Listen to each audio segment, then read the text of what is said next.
Sydney property prices are falling fast as economists, well, they are scrambling to revise their forecasts, and buyers are trying to price tomorrow's predicted falls into the offers that they're making today. But there is one problem: all of that fall has already happened.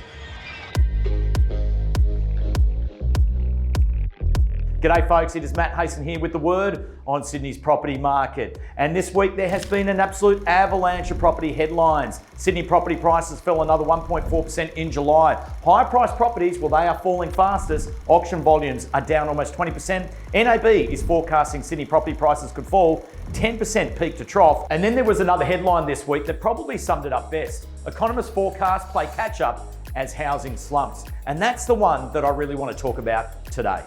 Sydney house prices fell 3.3% through the June quarter. Now, this was the largest quarterly decline at the beginning of a market downturn in more than 30 years of data. So there's no question about it. The market has absolutely changed and prices have fallen sharply. But in a market moving this quickly, there is a real problem with relying too heavily on the headlines, because the data is telling you where we've been and human behavior is telling you where we are. And that distinction really does matter right now. We saw the same thing during COVID, just in the opposite direction. Prices, they were rising so quickly that the data simply couldn't keep up with what buyers were actually paying. And today we're seeing that in reverse. The market is falling faster than the data can keep up with the forecasts.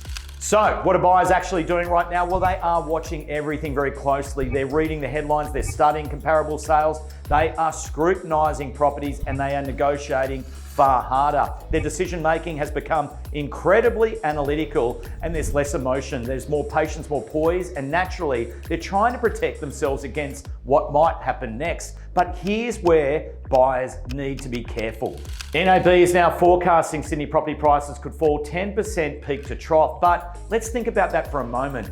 In what world does a buyer knowingly carry tomorrow's risk? If you believe prices are going to actually fall by 10%, naturally, you're going to price that risk into your offer to today. And we completely understand that. But there's another human being on the other side of that transaction. And sellers, well, they've been watching the market too. Between March and May, we've easily seen 10% get sucked out of the market. And since the federal budget in May, we've been arm wrestling through that next repricing window. And sellers, well, they've adjusted. Price guides have changed, asking prices have changed, and expectations have absolutely changed. Now, we're seeing properties that were asking one price only 3 months ago, now positioned significantly below that level. So buyers, you need to be absolutely careful that you do not double count the downturn. And this would be my advice to buyers right now. Keep reading the data, keep negotiating, absolutely do your due diligence, but you have to remember why you wanted to move in the first place, because buying conditions right now, they are actually quite favourable. There's less competition, you have more choice, sellers are more negotiable, and you have time to investigate a property properly. And if a great property does come along at a price that represents genuine value today, and it meets your lifestyle and the reason to move, don't walk away purely through fear of what might happen tomorrow. There is a difference between being disciplined and being paralyzed.